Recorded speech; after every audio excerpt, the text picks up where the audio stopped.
what would you say is maybe something in and around biblical counseling that you've changed your mind about over the years, or also sort of tied to that, is there a misconception people can have about biblical counseling that maybe you'd love to give your thoughts on, or some correction on if you feel like it's needed? Yeah. Oh boy, how many hours do we have? Because I could talk about this all day. But I would say,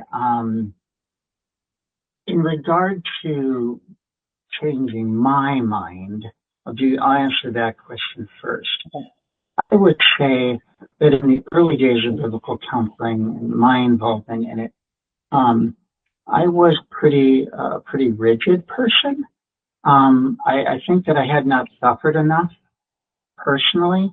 I think that suffering makes good counselors and good pastors. I really do. So, like, for example, let me give you just one illustration. I was pretty hard-nosed in the early days on the issue of the use of psychotropic medication. I really was judgmental toward people who found themselves, toward believers who found themselves in a place where they needed that. Well, then the Lord took me through my own crisis in 2012, 2013, whereby there were just so many trials going on in our church and in my family. They all collided at once. I found myself in the emergency room twice in 6 months.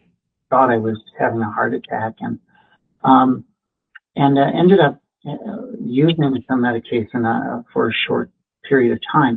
For me, it didn't help me as much as it has helped other people that I know.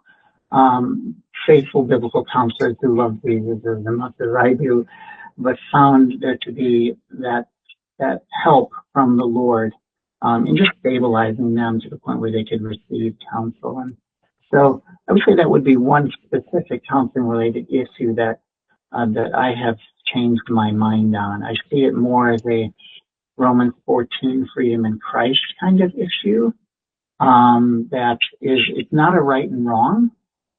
So it's not a moral issue. It's a wisdom call is what it is, so, and we live in a hyper, medication society. And so, we have to be careful that we don't swing the pendulum, one way or another in a reactionary kind of way.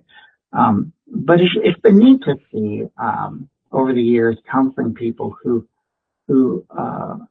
come to me, and maybe they're struggling with anxiety or depression or something, and they're already on, one or more medications, and I don't even bring the subject up unless they do. I don't really know why I need to, because I'm in my lane and the doctor's in their lane, and I try not to cross that solid yellow line while I'm driving, so I stay in the lane of being a soul doctor, a caregiver.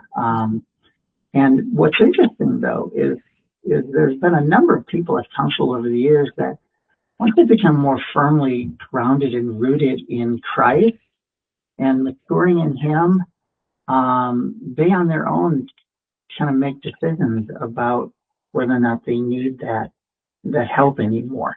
So again, it's not my lane to be driving in. So that would be one particular area that I've changed my mind on.